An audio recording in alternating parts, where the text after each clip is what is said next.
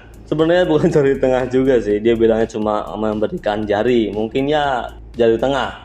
Kayaknya mungkin sampai sini dulu aja pembahasan Manga Dice kali ini. Dan gue minta maaf karena di postingan sebelumnya gue bilang bakalan update 1 video 1 volume, dan ternyata gue nggak se-overpower itu. Jadi bye bye.